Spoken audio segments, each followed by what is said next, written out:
Mela Kumbh Mela kaino so de sai chu myam sirim de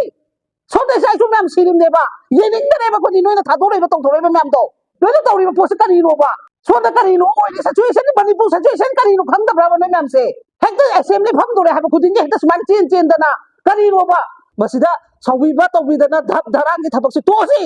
dhap dharang du di ko madu yam phata ba thabak ni miyon da ka sunata ba da ane secretary da noina blackmail harassment pi ba do madu to ganu be that te gi lan to pa matam da adu gi matam du da pan ki ba MP du na di bandi wai sina lai ba adu bu akoi maikei mari chat pa ade phami ba mantri mandon akoi gi police me nga ga security nga phami ba do maikei mari lan ba ya de ba se masi ma kau bi ga no ba akoi gi Samu Makhongi Sarkar oi bi ga no ba Manipur pun ba gi sarkar oi bi ba opposition su ga Manipur pun ba gi oi bi ba swai ma tek ta lai bi ga no ba apun ba gi thabak to bi ba du ga ri go wa hai am ta phongdokhre ba Manipur da sumai na mai ta hai ba gi wan si da bo hai de ba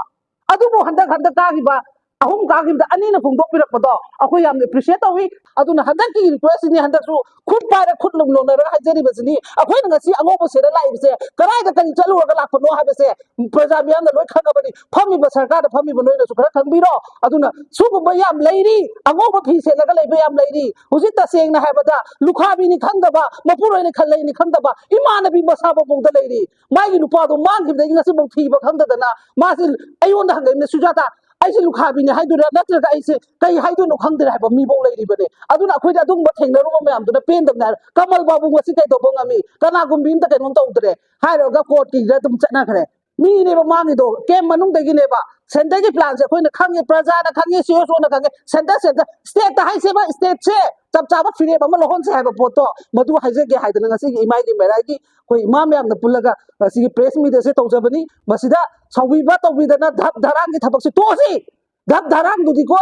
madu yam phata ba thabak ni miyon da ka sunata ba da ane secretary da noina blackmail harassment pi ba do madu to ganu propaganda to bi ganu wasi bok ta Imagi Meira na akoi da mob sagat ba I hong to ba adum bam ta yaw de akoi di yam na tam de in situation sigi mata da control to na ba hai da no hona da la panga ta ni aduna masi hai da na horen tai do ka da mo khang bangam de madu puna mo to bi ganu madu yam phata ba po ni madu gum ka chang bi ganu khoi na ngasi hai ba po sida la la kana la le wari sana si hai bi wa ba nata da na dhap dharang ki thabak se masi khara tokmi na si adu ka khoi gi speaker su nasai gi na thong na do tab chap cha na fuduk bi ba matam jaw re is da khoi gi a da chala ka singa bai gan noi tong na ba na te na na ma bu ka we na na ma ka we garang na pula mu Kumbh Mela kaino so de sai chu myam sirim de so de sai chu myam sirim de ba yening de ba ko ni noi na thadore ba tong thore ba myam do doi tori ba post kari no ba so da kari no oi situation ni Manipur situation kari no khang da bra ba noi myam se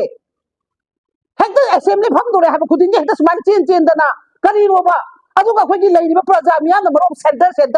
organization na cho bo na so akoi gi state chap cha na bo gi ya thang nga ga leiri ha ba khoi se state da khoi na center da wa nga su ta roi ba maram je khoi gi state ki phami ba miyam je na ha ji ga leiri ba group akoi gi kunthra manga sida ama khak ne ge na bo ra so leiri ba miyam si su ta seng na akoi gi idea of Manipur pami na ba pula ba sina su hai ba assembly se pham ba tam da puna hai mi na ba thoi hai ba se Imagi Meira gi side gi miya puna ba na hai ba po se masi khara am tak tong mina si leiri ba club organization adu da gi akoi lei to ba CSO myam masi gi matang se am tang long mina se ba si ni ba ya main point di assembly da to ga ba thabak thongdang se handak di moi chap chana la hong na ba thphire ba ma khoi myam puna thamjan mina usi masi sida khoi na haijari ba to bure pa sida praja miya na support to biraga amung tang di data ba punsi ma hoi MP ani gi moi mathong tang tawre moi gi botu da taseng na akoi gi taseng na akoi praja miyang gi oina di taseng na ani du na maron khara ngam bi ba do akoi pe le ba maram di 2023 gi me that te gi lan to pa matam da adu gi matam du da pan ki ba MP du na di bandi wai sina lai ye ba du ga ri go wa hai am ta phongdokhre ba Manipur da sumai na mai ta hai ba gi wan si da bo hai de ba adu bo handa ka gi ba ahum ka gi da ani na phongdok pi rak ba do akoi yam appreciate wi yam thaga chai praja mo oina adu na sugum na akoi gi assembly da pham ga da ba moi tara du gi na kari to doi no ji khang de opposition da pham da nyam ma khoi na hai da ka su he na khang e adu na pham mi bo puna mak sina Manipur gi situation se amuk tang chak ma na le min na ga hai ri ba to ri ba se core issue na do discussion da kai da adu da gi noi gi platform da law na le ba do noi ba se law na ba na ta ba adu da gi decide to ga core issue se Manipur gi core issue se sini hai ba do chap chaba stand ama lawraga center da tawbiu aduga noigi white paper ama puthokpiraga madugi punamakto center da tamino haiba potuni yam ware haraga sunoina di saurakani ngasi akhoi yengbada yam nungaitre ꯑꯩꯈꯣꯏꯒꯤ ꯁꯦꯡꯅ ꯃꯐꯝꯗ ꯆꯠꯂꯒ ꯉꯥꯡꯅꯔꯤꯕ ꯇꯧꯅꯔꯤꯕ ꯃꯌꯥꯝꯗꯣ ꯑꯩꯈꯣꯏ ꯇꯁꯦꯡꯅ ꯄ꯭ꯔꯖꯥ ꯑꯃ ꯑꯣꯏꯅ ꯇꯥꯕꯗ ꯅꯨꯡꯉꯥꯏꯇ꯭ꯔꯦ ꯍꯣꯏ ꯆꯥꯎꯈꯠ ꯊꯧꯔꯥꯡꯗꯤ ꯇꯧꯕ ꯌꯥꯝ ꯐꯩ ꯏꯅꯣꯁꯤꯌꯦꯁꯟ ꯇꯧꯕ ꯌꯥꯝ ꯐꯩ ꯑꯗꯨꯗꯒꯤ ꯂꯣꯏꯅ ꯐꯩ ꯐꯠꯇꯦ ꯍꯥꯏꯕ ꯅꯠꯇꯦ ꯀꯣꯔ ꯏꯁꯨ ꯑꯗꯨ ꯑꯗꯥꯅ ꯄꯣꯠ ꯔꯤꯖꯅꯦꯕꯜ ꯑꯣꯏꯕ ꯍꯧꯖꯤꯛꯐꯥꯎꯗ ꯑꯩꯈꯣꯏꯒꯤ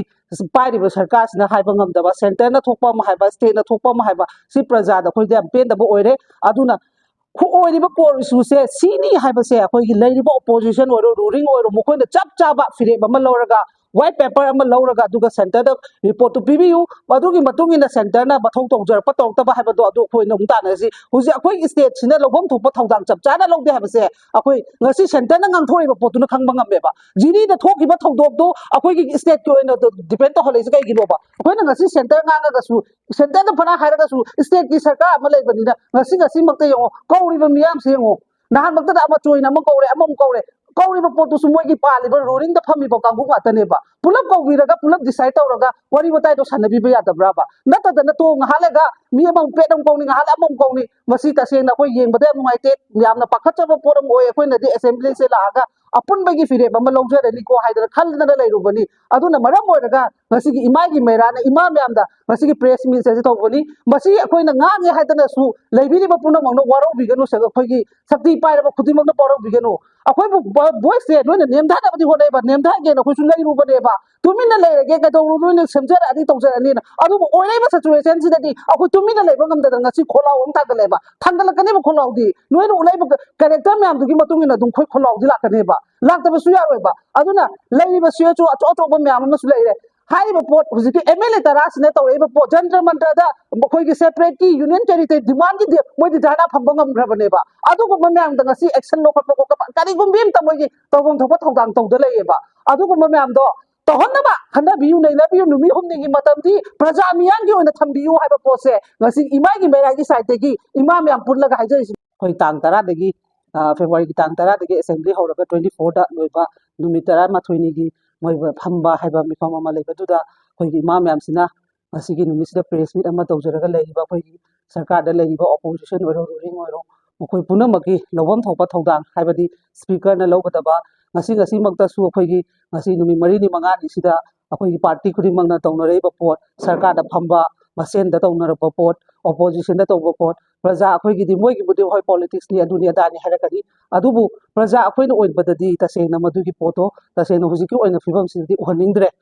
moi gi amaga tawna base chumi moi gi politics ni paho ama question ama hangadi answer ma pibas mathau tai adubu matam gi matungina pinaro ka sukaide tawnaro ka sukaide adubu huji oiriba mai chaiba maikei mari chari adiba huji lan loiba nateba akhoi gi sarkar gi leira leibiriba phamiba acho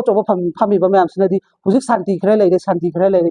peace leire haba peace karai da leibano peace haba poche tasengna khoi gi relief camp da leiriba chingkhong chingya da nungti gi nomagi khoi gi khun ngakcha da sangiba imai be leiriba mayam sina mai gi mayum bakei da tandu leita da leiba khoi gi maikei mari chatpa yadiba poche tasengna hana gi lambi dongna chalhanba adugi matam da neba peace leiba na haina gada base adubu khodi tasengna praja amu oirubani na mayang gi khola oina laiba assembly sida numi 13 gi moigi phamgadaba mifam duda akhoi gi sigi situation sida